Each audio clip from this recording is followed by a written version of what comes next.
Hey guys, happy Wednesday. This should be. Hopefully the test went okay. If you're thinking about retakes, you can email me. I'm not sure how we'll do that yet, but we can cross that bridge when that comes. But today we're going backwards. We're going back to chapter 5. So right now we're going to be talking about the unit circle, which we referenced slightly last chapter in chapter 6. So we're going to understand the unit circle, and we're going to find terminal points and reference numbers by using the unit circle. If you understood the last chapter, you should be sitting pretty good right now for at least these first couple lessons.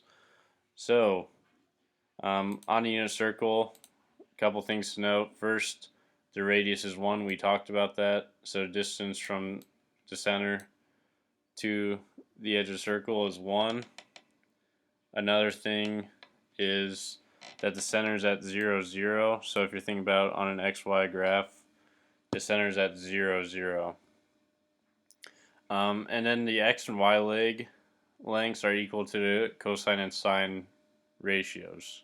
So if you look here, let's just pick some point and make our triangle. We have our x, we have our y, and on our unit circle, the hypotenuse is always going to be 1. Okay? And so, since it is 1, we can, let's just talk about sine of, let's call that theta, that's nice theta, equals, well, it would be opposite, which is y, over 1. Well, anything divided by 1 is just itself. So sine of theta equals y. So the y values on our unit circle is going to be equal to the sine ratio. Similarly, cosine of theta would be x over 1. So cosine of theta equals x. So the x value is equal to cosine. So at this point right here, we could say there's some x and y value, right? Well, our x value would equal cosine of theta. We go over that much, and then you go up sine of theta. So that would be our x and y value for that point right there. Okay? Equation of circle, you talked about this in Algebra 2. Now, I think one of these should be a K, so typo. I'll just make this one a K, I don't remember. But remember, H and K stand for the center point. Well, the center point is always 0, 0 on unit circle, as we said last slide. And so, if you plug in 0, you have x squared plus y squared equals r squared. Look familiar, right? Pythagorean theorem. So let's get into some examples. Show that this point is on a unit circle. So we have a point and they give us our x and our y value, okay? And we need to make sure it's on the unit circle. Well, this is our x, this is our y value. One way we can do that, which is fairly easy, is let's plug it in into our version of the Pythagorean theorem. So you have square root 3 over 3 squared plus square root 6 over 3 squared equals r squared. Well, if you square root the square root, or if you square the square root of 3, that's just 3.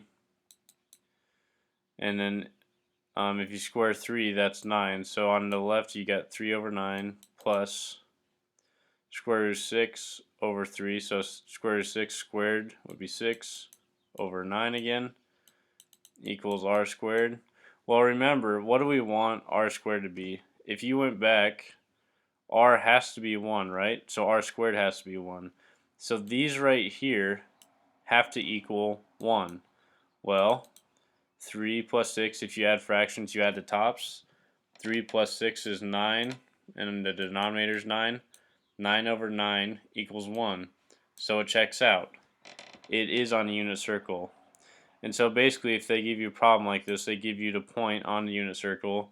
You just plug in the x for x, y for y, square them, and see if they equal 1, because that's what they need to do.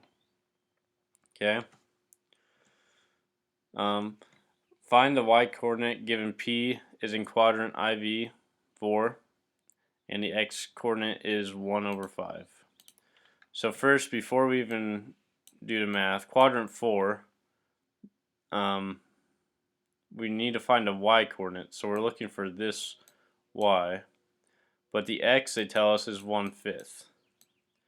So we need to think first off, what would our y value have to be in terms of the sign, positive or negative? It's going down, so our y must be negative. So we have to keep that in mind. Okay, well, let's solve. We have our x, so we can do 1 over 5 squared plus, well, we don't have our y, so I'm just going to say y squared equals, well, r squared, we know on a unit circle has to be 1. Okay, so let's square 1 over 5. So 1 squared is 1, 5 squared is 25, plus y squared equals 1. So now this is some good old algebra. You have to solve for the variable term. So we have to get this over. So I'm going to subtract 1 over 25 from both sides. So you have y squared equals 1 minus 1 over 25. Well, if you're subtracting fractions, you need a common denominator. So you need to put this in terms of 25. So that would be 25 over 25 minus 1 over 25. So y squared equals 24 over 25. So we have y squared. We need to square root both sides. So you have y equals. Now we already said this has to be minus. And so remember, if you square root, in some situations we do plus or minus. Well, here we're just going to do the minus because we know our value has to be negative if P, that point, is in quadrant 4. So, and if you take the square root of a fraction, remember you can split it up as a square root of top over the square root of the bottom. So you have the square root of 24 over 25. We could just leave it as that. Okay, so that would be our y value, which you could check. I'll leave it as exact. Remember, x squared plus y squared equals 1. Well, this squared right here will be 1 over 25. This squared right here, if you took this squared, that would be a positive 24 over 25, right? And those do add to equal 1. Okay, so this would be our answer. That's our y value. Negative square root of 24 divided by 25. Okay, that's our y value there. Moving on. Terminal points. It's basically the point formed by the angle. So this is all in terms of radian, but pi over 2 is just 90 degrees. So if you go over 90 on a unit circle, this would be our terminal point there. It would be 0, 1. Okay. We did talk about that last chapter. For pi, that's same as 180 degrees. You go over, that's our terminal point. Okay, the terminal point refers to like the point where your angle hits, basically. If you go 3 pi over 2, or that's 270 degrees, you go over, your terminal point's here at 0, negative 1. And at 2 pi, that's 360. You go around, terminal point's there at 1, 0. So T stands for the real number on the distance. Is basically the radians, the angle measure in radians, okay? That's the way we can think about it.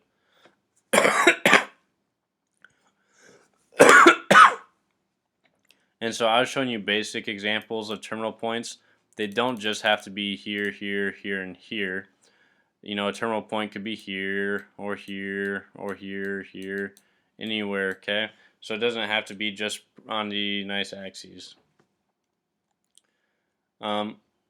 So we're going to be able to find terminal points now. And so they're in ordered pairs, kind of like an x comma y. And so t is 3 pi over 4. So that's basically saying the angle measure. So I'm going to guess that you don't have all these radians memorized. With enough practice, I think you get some of them down. I mean, I'm not going to lie, I don't have all of them memorized. But that's okay because we know how to switch over. So 3 pi over 4, let's convert to degrees. So you multiply by 180 over pi. The pi's cancel. Let's see, 4 goes into 180 45 times. So that's 3 times 45. Did I do that right? Yes. Which equals 135 degrees. So basically we have 135 degrees. Okay. And so this would be our angle. So this distance from here to here is 3 pi over 4 on a unit circle. And so our goal is to find this P right here. It's an X and a Y. Well, let's draw our little triangle.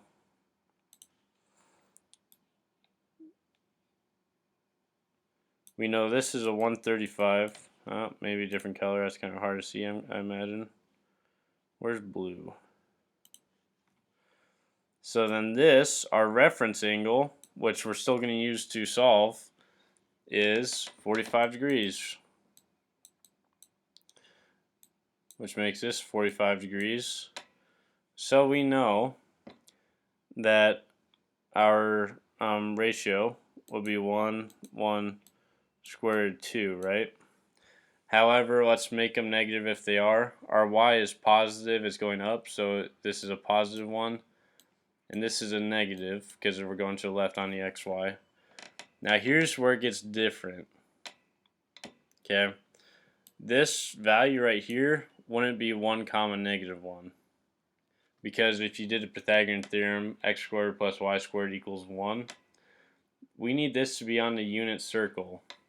So if you look right here, this guy right here needs to be 1.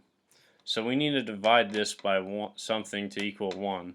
So we're going to divide everything by what's here. So we have square root of 2, and so I'm going to divide by the square root of 2. But to keep everything proportional, I then have to divide all of my side lengths by square root of 2. So over here off to the side, x equals, oh, where'd my pen go? Not now. Negative 1 over square root of 2. Y equals 1 over square root of 2. Well, then we should rationalize. So you multiply by square root of 2 over square root of 2. So our x would be negative square root of 2 over 2. If you multiply this by square root of 2 over 2, you get square root of 2 over 2. And so that would be your answer. That's our point right there on the xy graph. You go over negative square root of 2 over 2, up square root of 2 over 2. That would be a value on the unit circle. And that's the point if we go over 3 pi over 4 on our unit circle. Okay. Reference number, they call it T naught. It's just so in case you see in the book in problems that they call it something different. There's other notation. The reference number is basically the reference angle. If it asks you to find a reference number, they're probably going to give it to you in terms of pi. So you would have to convert probably to degrees to see if you got the right answer. But I'm not going to spend too much time on that because we already done that. Just know it's basically a short distance from your terminal point back to the x-axis. So in quadrant 1, the shortest way back is this right here. So this would be our reference angle. In quadrant 2, shortest way back would be this angle. quadrant 3 right here, and quadrant 4 right here. Okay. Find the terminal point and the reference number, which is basically just a reference angle. Well, t equals negative pi over 2. That one I do have memorized. That would be negative 90 degrees. You could verify that by converting.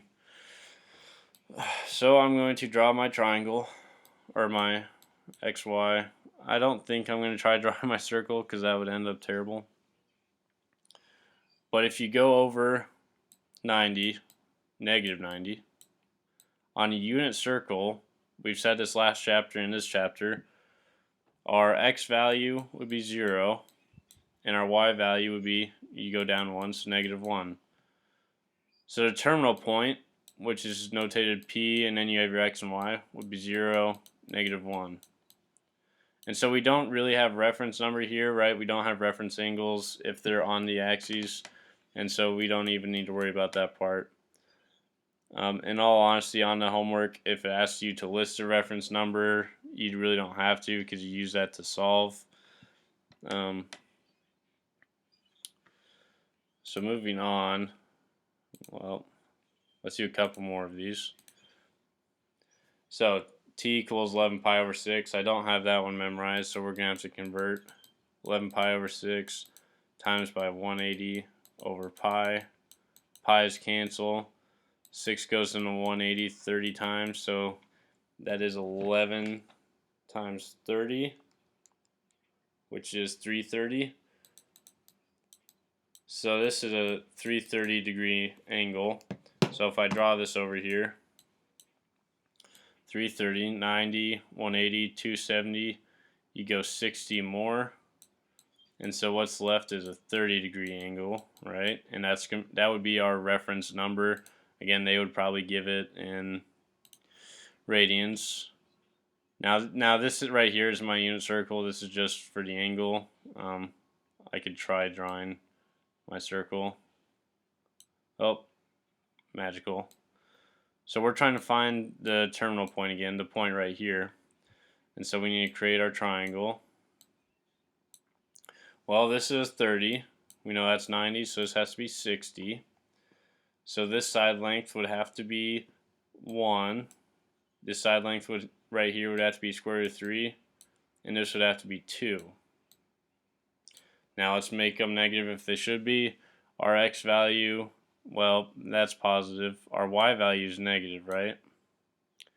However, just like before, we need to make sure that our the points on the unit circle.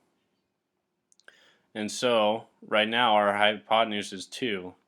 So we need to divide by that so it equals 1. So we're going to do x equals square root of 3, and we have to divide that by 2. And same with our y, negative 1 over 2. So if everything was divided by 2, it would be on the unit circle. So this would be your x and y.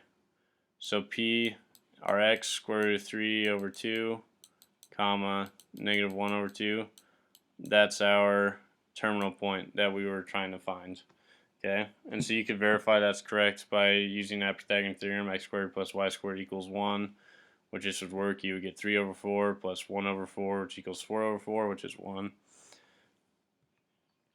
So let's do another one. 7 pi over 4.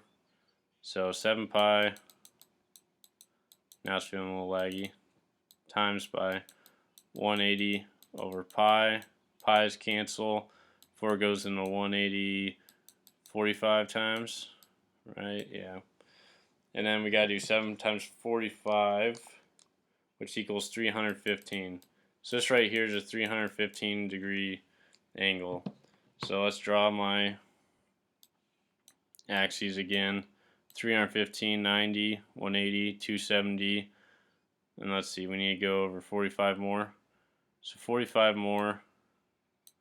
So this angle right here is a 45 degree angle. Okay. And so we need to draw our triangle. So 45, 45, 90. So we know side lengths 1 and 1. This has to be square root of 2. The only issue is that this one needs to be negative because we're going down, right? Also, we need this to be on the unit circle, so this needs to be 1. So we need to divide this by square root of 2, this by square root of 2, and this by square root of 2. And so this is our x, this is our y. So the terminal point would be 1 over square root of 2 and negative 1 over square root of 2. But of course then we have to rationalize. So multiply by square root of 2 over square root of 2, you get square root of 2 over 2 and negative square root of 2 over 2. Not sure why it's getting all laggy. And that would be our answer right there. Okay. So right here is your assignment. Now, I was hoping maybe we could figure it out, but I'll go ahead and say it anyways. By threes, it means every 3. So you do 24, 27, 30, 33 for this part right here, okay? So 24, 27, 30, 33. Now again, if I change the homework assignment on that hyperdoc, then go by what's on the hyperdoc. But with that, I hope you have a good rest of your day. Tomorrow we'll have our optional Zoom session at 1 p.m. if you guys have any questions, okay? So I'll see you guys tomorrow.